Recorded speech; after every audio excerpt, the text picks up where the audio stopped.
So one of the major processes of being an amputee is dealing with your prosthetic. Go figure. Um, my hands got forced by the VA, and I had to change prosthetists. I really liked who I was working with. That being said, I'm going to go in today, and we're about to start on a brand new socket.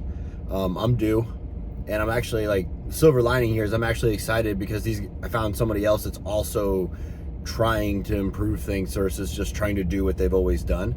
I absolutely love trying things to figure out if they work, and I think I found another group that's willing to do that and work with me on that one. So I'm pretty excited about that side of it. That, and like I said, I'm just due for some new sockets, so like I said, pretty excited to get this thing started. And here's what we got going on.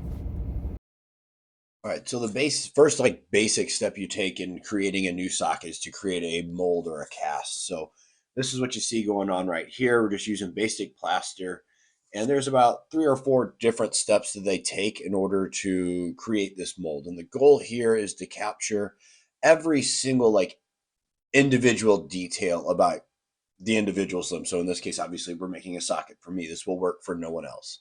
So after we get done with the plaster, it's like setting up all the plaster, now it's about, again, getting every little detail that we can manage to make our socket more effective for the user. So you see here, he is putting this sleeve on. He's going to attach it to a vacuum, and the goal here is to compress it. Again, we're finding details. We're finding all the little ridges, all the little changes in shape, everything. Anything that can vary, we're trying to find it right now, because everything that we find in this process makes the rest of it easier. Always finish your step before you worry about the next step, because you'll run into problems if you don't. So like I said, right here, it's hooking up a vacuum. It is going to pull air, and again, it's going to compress that down, and it's going to give us our best image as it creates the full cast. All right, the cast is done. That's kind of one of 3 steps in this process. So the first step in the process is to create a cast, a mold. I've had these done with 3D scanners, and I've had it done the way that you just watched. It is, personally, I've gotten better check sockets, which is step number 2. I've gotten better check sockets out of the casting process. I would imagine as technology advances, that will change. But yeah, so that was easy. That was about 35 minutes start to finish. Not a big deal. Step number 2 is a check socket. So what this is this will allow them to create a mold for what can become permanent, but we check it out, hence the term check. So this check socket it'll be clear. It will be something that we can kind of see what's going on inside the leg, and we can make any adjustments we want before we finalize it, because once we finalize it, there's very minimal adjustments we can do. So the check socket, so obviously you need a good cast and a good mold, but you really have to be specific, in particular in the check socket process, something I've actually not been great at. Turns out, dealing with 9 years of severe pain, my threshold for discomfort in terms of what they would like me to tell them doesn't exactly match up. I've let some stuff go in the past that I shouldn't have, that I had to pay for. It's completely my fault that I've had those issues, because that's on me. The prosthetist can only make a socket as good as I can describe what's going on, and I can direct them. I am the limiter in this process, and that's a really important thing, because sometimes, especially as a newer amputee, which I still kind of am, I'm coming up on 2 years with the leg, my abilities to communicate what's going on are developing. So what do I understand? What do I like? I don't know what's going to cause me problems until I get problems, unfortunately. The idea is, don't make the same mistake twice. So that's the process I'm trying to approach this with, is don't make the same mistake twice. So check socket process is done now, which is fantastic.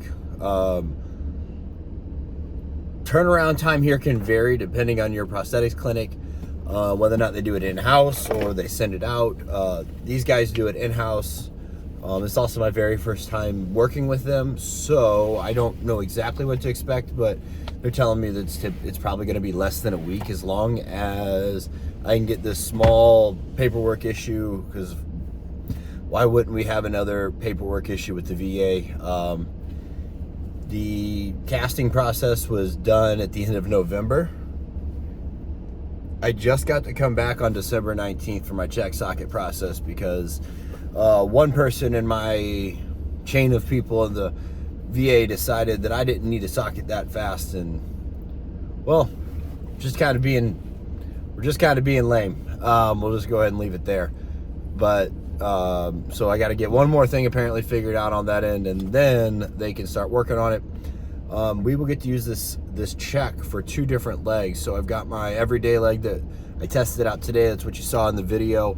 And then we're going to be doing a new socket for my sport leg, my running leg, the leg I can run in. It's not a pure running leg. It's considered a hybrid with the Oser Cheetah Explorer. That's the one you'll see me wear for the most part between training, doing sports, and coaching. I wear that one the most over this one that we worked on today. But there are some other details on that I can go into later, and we'll do that when we get there. All right, so explaining the basics of what a check socket is. So there's basically 3 steps in this process to getting a new socket or leg. There was the casting process, which we already went over. There's the check socket, and then there's the definitive socket, which is like the black carbon fiber that you're used to looking at. So what the check socket is, it is a non-definitive version of what will become definitive, except so here it allows us to make adjustments, changes. The cast is very rarely 100% perfect. This one was pretty spot on. Very minimal adjustment here, which is really nice. Always take your time in the casting process. It will save you time in the check socket process.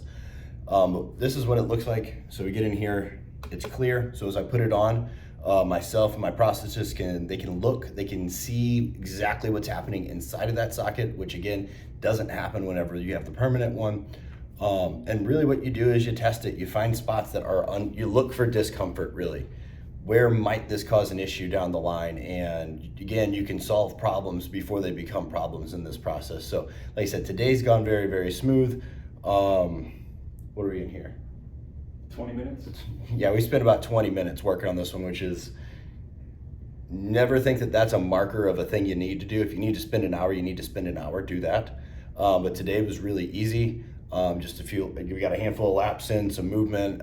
You'll see in some of the video, some of the different things that I've done, the ways that I test out my check sockets. Because the other caveat is I can't go full speed on these things. They're not carbon fiber. They are not definitive. They're meant to be moldable and movable. So as a result, they're also very breakable in comparison to carbon fiber. So while it's not full speed, I can get everything I need to get done here.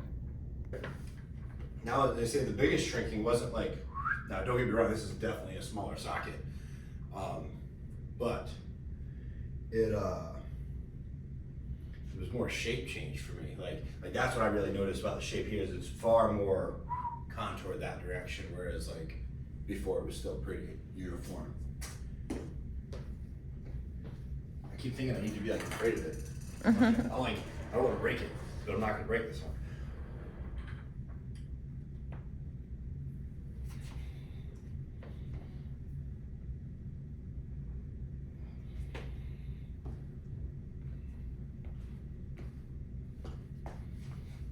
Question that there's a difference here. Yeah. That this is very unique. So in the Oser ProFlex XC, this is my 8th socket that I've had, and there is a huge difference with this liner and then this flexibility. Yeah, and to point out to you, because if you're showing someone that it's flexible, on the inside there's actually it's a special type of plastic that's pulled on the inside of this, and that's what's actually giving it somewhat of the strength that's up on top here. And if you flex it too much, it'll separate those two, because the elasticity of them don't match. So my It's quads something get too big. Yeah, if you get any more jacked than you are right now, it's a pump up to you or something. I would almost go as far to say this is the least I've felt like I had a prosthetic. Are you serious? Yeah, and I've done pretty well, especially with that last socket. Like I had my days and my times where man, I just really don't even feel like I'm an amputee right now. Yeah. This is by far the most natural feel that I've gotten. Wow. just like getting socket fit, and partly it's been me just I struggle to explain what I needed. But as I've gotten better at that, and then like I said, this little change up is game changer. That's awesome. Yeah, like feels good. So this is the basic process of creating a new leg. There are differences for everyone just in general. It's a very individual thing. And then there are differences if you are a below knee or an above knee amputee that come into play.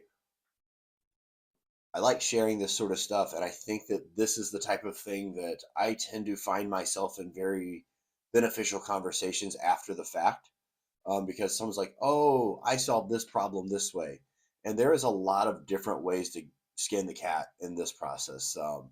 Nobody does it exactly the same, so it's always a fun, interesting show and tell almost between amputees. That's how, while it's a very precise thing, it is very much in flux, still very much developing.